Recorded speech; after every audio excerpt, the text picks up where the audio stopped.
Details on AJ Francis re-signing, a preview of this week's Impact, and Nic Nemeth reveals who he wants to face in 2025.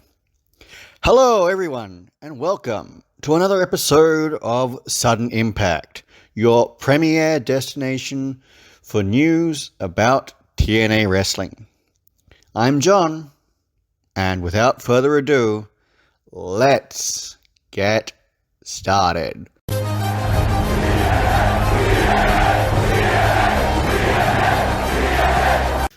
This is Sudden Impact.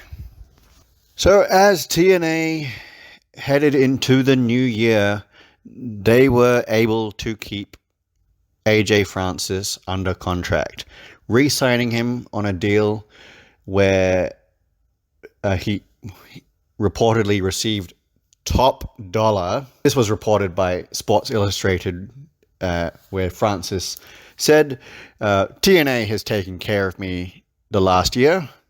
A year ago, I wasn't the most sought after free agent. A year ago, people thought I wasn't going to wrestle anymore. A year ago, people thought my wrestling career might be done. And a year ago, TNA took me in for their very first show, Hard to Kill, in Las Vegas.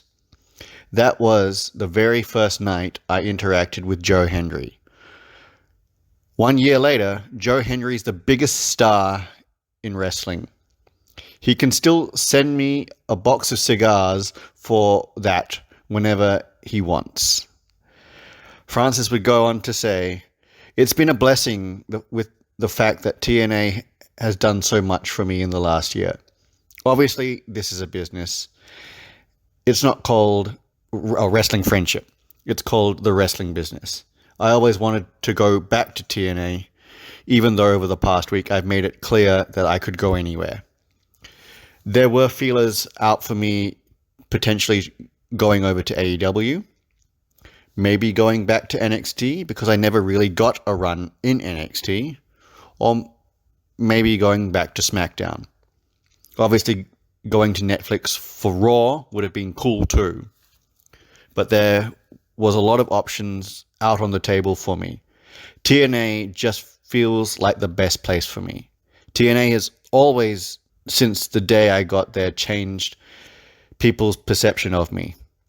My last match in TNA was for the world title. An absolute banger of a match in the main event of Final Resolution against Nic Nemeth. This deal with keeps AJ Francis in TNA until the end of 2025, so he can continue to be the CEO of First Class and continue to make TNA into TNAJ Francis. So this is This is a great sign for TNA, as with all of the recent news about other wrestlers leaving after their contracts expire. Having AJ Francis re-sign means that they see the value in him and hopefully will feature him in a prominent role. Are you liking this video? Want to see more? Then like, share, and subscribe to this channel. It's free and helps me produce more videos like this. Go ahead and do it so I can continue to bring you the news from TNA Wrestling. Joe Hendry will open the very first Impact of 2025 tomorrow. So where no doubt he will be in the mindset of wanting to win the World Championship from Nic Nemeth at Genesis later this month. Also scheduled to appear on Impact tomorrow is Tessa Blanchard. By now, most of you would know that Tessa Blanchard returned at Final Resolution and attacked Jordynne Grace. Hopefully we get an explanation for her motivations to return and attacking Jordynne Grace. And Moose gives an update on the X Division Championship. And in terms of the matches, so Kushida takes on Ace Austin in singles action, as well as Jordynne Grace, Marsha Slamovich, and Spitfire face Rosemary, Tasha Steelz, Ash, and Heather by Elegance in an 8-woman tag match.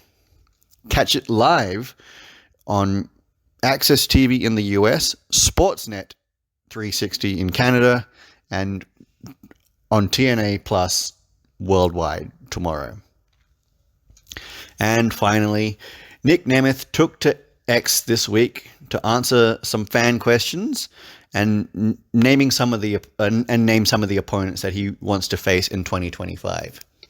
So he wrote, "I want to fight Leon Slater, Jordan, as in Jordan Grace, Casey, Navarro, Omega, Kenny, Tanahashi again, Adam Cole, Bebe, Jeff, tore it up with Matt a lot already, so I'm assuming he's talking about Jeff Hardy. So this also drew quite a hilarious response from Moose, who wrote in, "I hope Jordan kicks your ass." So this is just fantastic. I'm not too sure if Nic Nemeth will actually get to face Jordan Grace before she leaves the company. Hopefully, they actually have that match, but yeah, who knows? And it's just a list of people who are most of them are in TNA, but there's also a few wrestlers that aren't, so like Kenny Omega, Adam Cole, and Tanahashi. So who knows if where he'll face them, or if they will actually be they'll actually have those matches in a TNA ring. I really hope so, but who knows? 2025, guys, it's going to be a massive year, though. So that's all for this episode. Remember to like, share, and subscribe to this channel. Leave your comments down below, and ring the bell for notifications. Also, catch this episode wherever you get your podcasts. So until next time, I'm John, and this has been Sudden Impact.